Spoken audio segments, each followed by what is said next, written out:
Oh, hello everybody and welcome to another All for Sci-Fi video. I'm your host Eric Walker and today we're talking about The Mandalorian Chapter 4, Sanctuary. So just as in all the other videos, at first I'm going to review The Mandalorian. I'm not going to have any spoilers, so don't worry. We're going to give an overall broad general review. And then we're going to go ahead and do a full breakdown and reaction. And at that point, I'll go ahead and tell everybody that we're going to get into the breakdown. There's going to be spoilers. So The Mandalorian Chapter 4, Sanctuary, was directed by Bryce Dallas Howard. And as some of you may or may not know, Bryce Dallas Howard is the daughter of Ron Howard. Ron Howard being, of course, the director of Solo, and of course, Ron Howard from Happy Days. We all know who he is. And it got me thinking, is this the first time that in Star Wars history that a daughter and a father both directed something in Star Wars? This might be the first time that family members both directed. Somebody look it up. Let me know in the comments below on this video if you know if this has happened before. This may have been the first time. And of course, Bryce is the second female director. We had Deborah Chow, who directed episode 3, which was just a killer episode. And you know what? Hey, you know what? I'm going to put Jet Lucas. Jet Lucas is the son of George Lucas. I'm going to put a challenge out there. I want Jon Favreau to have Jet Lucas, George Lucas's son, direct an episode of The Mandalorian in Season 2. How's that sound? There's been some rumors also recently floating around that maybe Rian Johnson wants to direct The Mandalorian in Season 2. I respect Rian Johnson. I think he's a good director, but at this moment, he is very toxic, so my advice is to not let him do it because, not that he is a great director, but he's been kind of rude to some fans out there, and I don't appreciate being rude to the fan base. That's just not cool. Okay, so let's talk a little bit about Episode 4, Sanctuary. I thought it was a great episode. Here at All for Sci-Fi, we have a 0 to 5 rating scale. If it's 3 or below, of course, you don't have to go. In this case, it's not in the movie theater, so you don't have to stream it. If we give it a 3 or below, I'm going to give Episode 4, Sanctuary. Okay, I'm going to give it 4.5 stars. I almost was going to give it 4 stars, but I think that this episode has heart. I think that Bryce did a great job with some of the characters in there, and it showed a little bit more character and more heart than... It's not that the other episodes didn't have heart, but this has a little bit more emotion in this particular episode. So, be that as it may, you're going to get 4.5 stars. So, great job, Bryce Dallas Howard. Great job, again, Jon Favreau on this episode. Okay, now we're going to get into the reaction part of it and the full breakdown of Mandalorian Episode 4. So you might see something that says spoilers on the screen there. So if you haven't seen the episode, go ahead and watch it, then come back and watch this full breakdown and see what we're talking about. So spoilers are going to happen now. Okay, so the episode takes off where the last one ended. We have the Mandalorian and the kid. Of course, I'm calling it the kid. I'm not going to walk around and call it Baby Yoda all the time.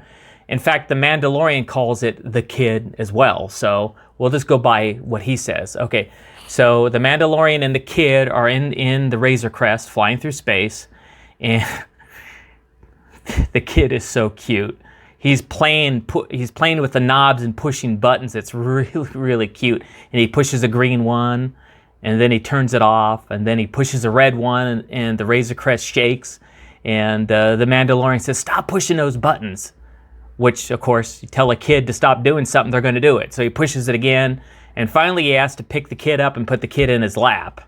Otherwise, he won't stop pushing buttons. And again, the kid is cute. I can't wait. My wife, who has never watched any Star Wars with me, can't wait to watch an episode. She just can't wait. So this has actually brought families together. So thank you. Thank you, Jon Favreau and Dave Filoni, for doing that. And Kathleen Kennedy. I think Kathleen Kennedy also deserves a thank you as well, because she's executive producer and she greenlit it. Everybody's quick to judge her, but she is part of this as well. So thank you, Kathleen Kennedy. So he picks up the kid, puts him in his lap to stop him from pushing buttons. And he's looking around for a place that they could go, somewhere that's, off the beaten path. And he finds the planet. He says that, I think he said the name was Sorgon. So it's a place that has no starport. It has no industrial city. It's kind of a pre-industrial type planet. So he feels that they're going to be safe there. So they decide to go to Sorgon. I hope I pronounced it right. But before they do that, and before all of this, there is a prologue, which I didn't get into. At the very beginning of the episode, there's a prologue before the title, and you see this fishing village and these krill farmers farming, and then suddenly they're attacked by these raiders, and their whole village is raided, and this daughter gets trapped, and the mother and her hide underneath this basket. And it's very frightening. And these raiders, they sound like marauders from Ewoks: A Battle for Endor. They have kind of the same voice as King Tarek and some of those marauders. And I'm wondering if, again, Ewoks: A Battle for Endor had something to do with influencing them. Very much like, they call them raiders, not marauders, but they don't look like marauders. They're not really tall, like giants, like those marauders in Ewoks. The Ewoks movie were real tall. They were all basketball players. In fact, most of them were on the Sacramento Kings basketball team. There's some trivia for you. So their village is raided, and then once it's raided, the Mandalorian logo comes up, and then we go to the other part that I just said. So I kind of set it out of order. So anyway, back to where we're at, and the Razor Crest and the Mandalorian land on Sorgon. And of course, he's sitting there trying to lecture the kid, telling the kid, you stay there, you stay put. I'm going to go in and check things. And he's telling him over and over, stay put. And then the next shot, when the Razor Crest opens, the kid is right there by him, and he goes, okay, come on. And so he takes the kid, and the kid is so cute, walks along with him, hobbling along, and then they go into the village area. We don't see the village, but he walks into this it's kind of a bar. I'm not going to call it a cantina, because it kind of seems more like a food place. They do look like they serve drinks there, but it's also a place to get food, so a restaurant. And as he's walking in, he walks past Cara Dune. So we see Cara Dune for the first time. And he sits down with the kid, and a waitress comes up, and he orders some broth for the kid, and he starts asking. He said, because he noticed Cara Dune sitting there, he starts asking the waitress all these questions about her. How long has she been here? Because he wants to make sure that they're okay, because she looks, suspicious, out of place. And then he looks up, and then suddenly she's gone. So where did she go suddenly? So he goes outside the restaurant looking for Cara Dune's character, and he's looking around. He has this really cool thing that he does something with his visors. It's, again, another cool gadget, and he could see the footprints that were just there. So he's following her footprints, and then suddenly the footprints disappear. Where'd they go? Well, guess what? She was hiding, and she jumps down and knocks him down, and they get in this really just kick butt brawl, man. Boy, she's one badass chick, that Cara Dune. She's throwing him down, and she's almost whipping on him, even though he's a Mandalorian. She's really, really, really badass in this.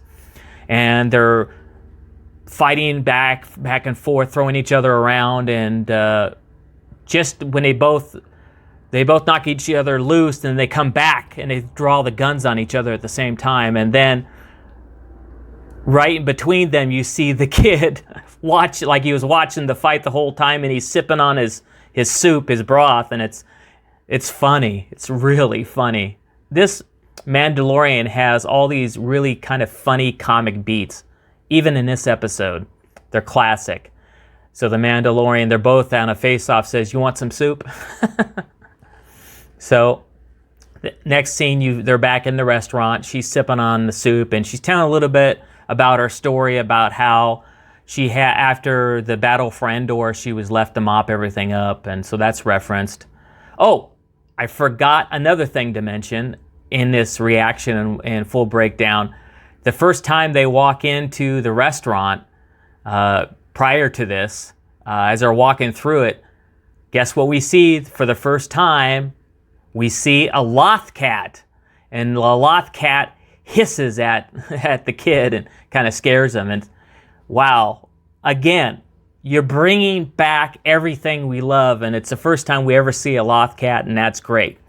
Sorry I forgot to mention that. I'm sure somebody's this. I'm all over the place on this episode and not doing it in any order, but so Cara Dune talks a little bit about herself, where she talked about mopping up after the battle for Endor and how she's kind of there because she wants to be in semi-retirement.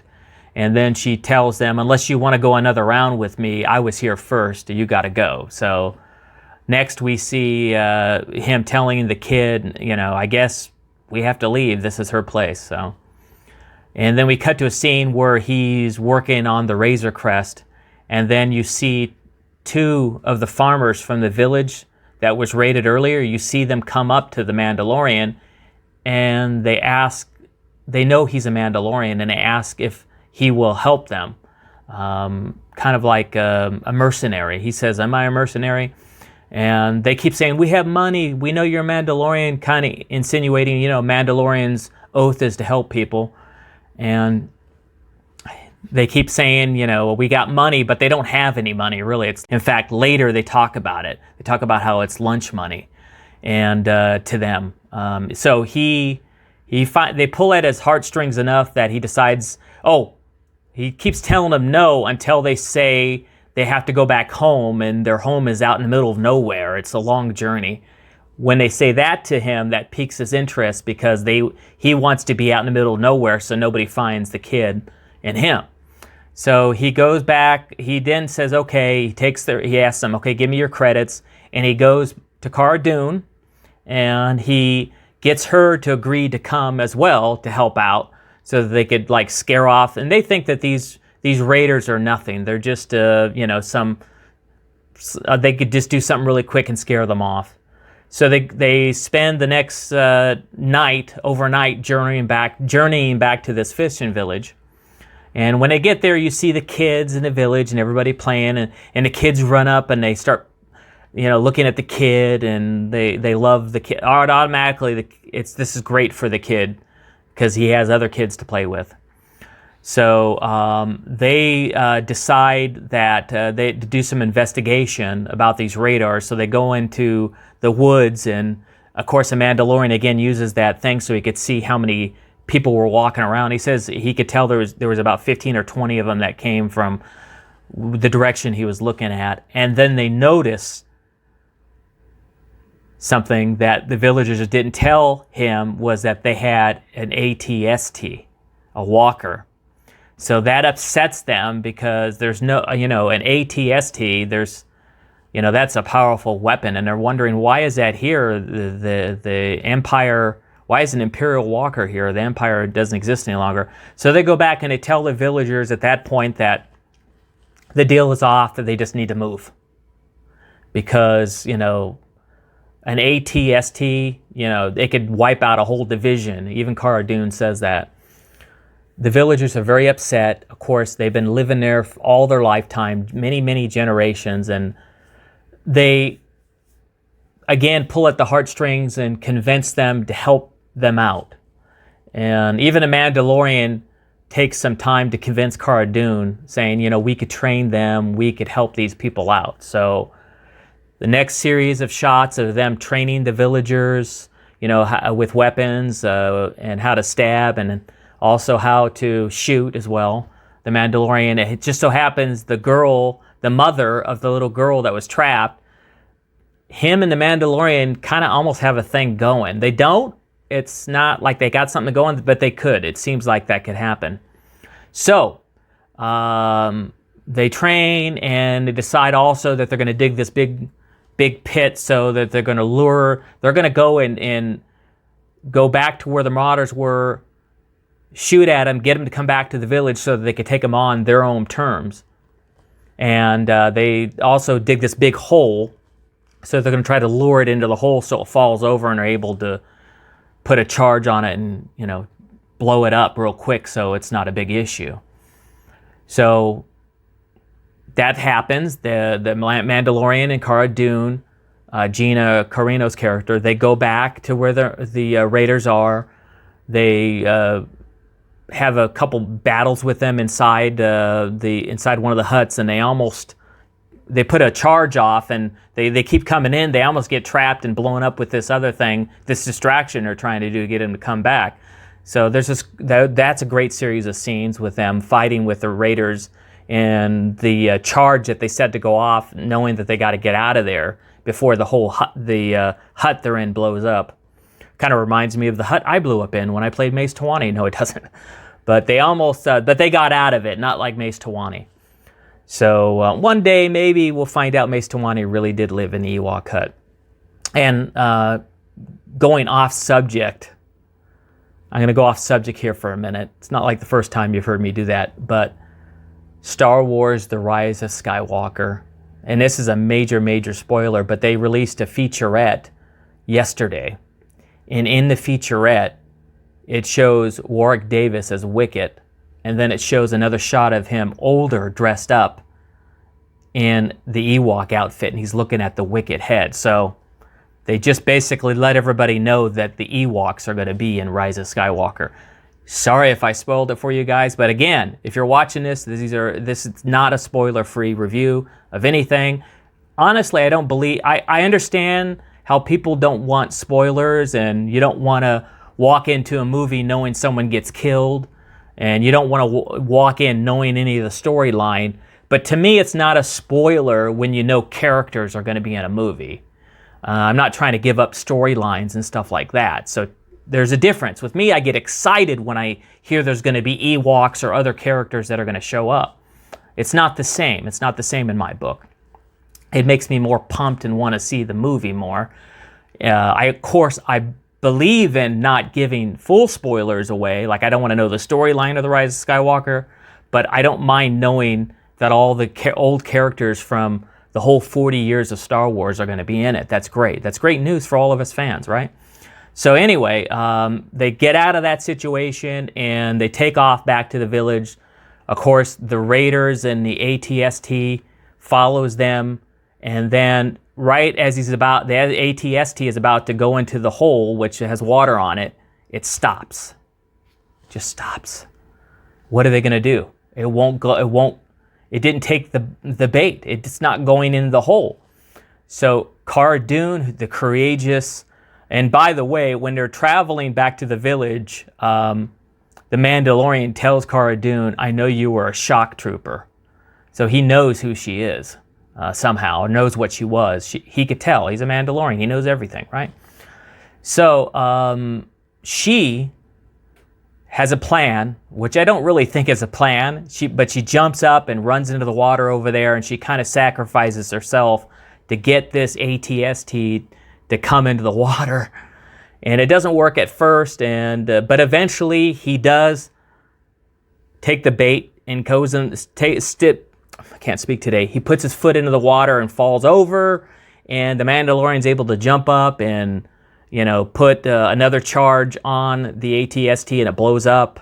It's dead in the water. That was the big issue. And of course, the villagers and the Mandalorian and Cara Dune are able to fight them off, and the Raiders end up running away, the last of them that are there. So, and that's it.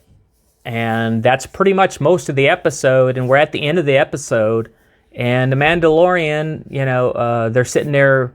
A few weeks go by, and they're sitting there on a porch, and Cara Dune says, they're talking again, and she says, why don't you just have a life here? You could take the Mandalorian head off, and you could be with this woman who's obvious. It's obvious you guys like each other, and it was pretty obvious they had chemistry.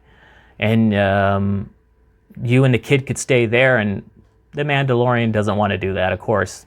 He's a Mandalorian. He ain't going to do that. He ain't settling down. But he does say he wants to leave the kid there. He thinks that this would be a good life. He's protected the kid. He's done what he needs to do, and they're so far away from everything. Again, they're not in an area where there's any starports. There's no industrial centers, so they're far away from anything. So he decides he's going to leave the kid there, and they're about ready to end the episode, and then suddenly you see a bounty hunter, and he's got the same tracking beacon that the Mandalorian used. Of course, we saw earlier in the other episodes to find the kid. And right as he's about to shoot the kid and get his bounty, Cara Dune shoots the bounty hunter. And Cara Dune tells the Mandalorian, look, they're going to keep coming. They know where he's at now based on this. This is just the first bounty hunter. So now he can't leave the kid there, so he has to take the kid with him. So they all say goodbye, part ways. There's some real cute emotional stuff with the kid saying goodbye to the kid. And it's just a great episode. And then of course, they go away back towards their Razor Crest, and the episode ends. The Mandalorian.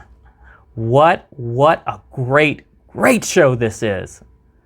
Again, thank you, Jon Favreau. Thank you, Kathleen Kennedy. Thank you, Bryce Dallas Howard. You've made your papa, your father, Ron Howard, proud. Speaking of that, some trivia. I met Ron Howard when I was doing Caravan of Courage. He was doing Cocoon at the same time at ILM. They were doing some special effects testing and shots for Cocoon at that time. So I got a chance to meet Ron Howard, and he was such a nice guy. He actually knew who I was, which kind of shocked me. It's like, whoa, you know who I am? And he had said that he had heard that I was doing a good job when on the movie. I guess George or somebody had spoken with him and said the filming was going well on Caravan of Courage, the Ewok movie.